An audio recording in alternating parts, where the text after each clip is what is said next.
Michael Conway was congressional counsel during the Nixon impeachment, and he wrote this about Mueller's testimony.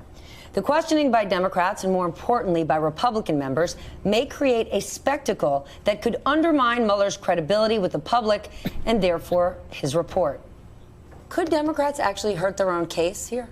It's possible that both sides could, quite frankly, because I'm not an attorney, but he seems to be a reluctant witness, and therefore in the absence of a lot of information that he might provide, both parties are going to be projecting their own desired outcomes on him. So I think for Democrats, and I think Joyce is absolutely right with this, what Democrats need to do is get him to provide just enough information that they can hone their narrative. I don't think that this in and of itself is do or die, but what is do or die is if Democrats don't actually form that narrative that our candidates can use throughout the remainder of this cycle.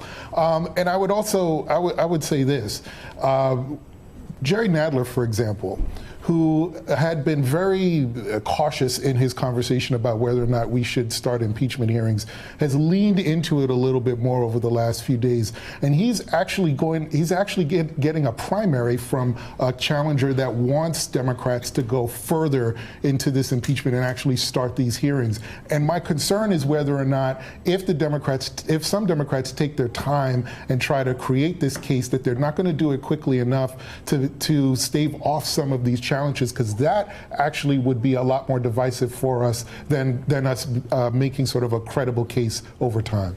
Mr. Gorman, I too am not a lawyer, but I am an enthusiast of Law and Order SVU. So I'm going to consider myself a law expert. Amateur, yes. Republicans, how are they going to play this? Does it make more sense for them to go hard on the deep state, pushing on the origins of the investigation, Comey, Strzok, Lisa Page, what the president likes to do?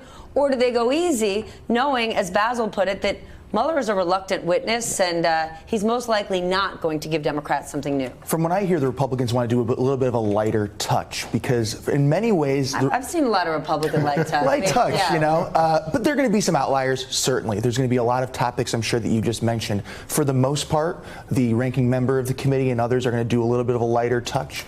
And remember, in many ways, the Mueller report came out okay for the Republicans. And so if they undermine Mueller's credibility, they're really just defeating themselves. And to Basil's point, too, he's done this 88 times before, Robert Mueller, testifying in front of Congress. 88. 88 times before. So this isn't something that he's going to do lightly, and he's probably not going to make a lot of mistakes. So what's very important, as Basil said, that neither side overreach. And when it comes to impeachment, I think the biggest thing for Democrats coming out of this, it'll give them cover to call for impeachment. Whatever, they'll pull something from the hearing and give that as an excuse to call for impeachment. I would watch that in the coming days as well. I'm sorry, if I could just add very quickly, one of the things that I really do want to come out that we can act on is election security. Because we're not talking as much about that, but it is probably the most pressing issue outside First paragraph of the report, that's right. sweeping and systematic interference. That's Good right. point.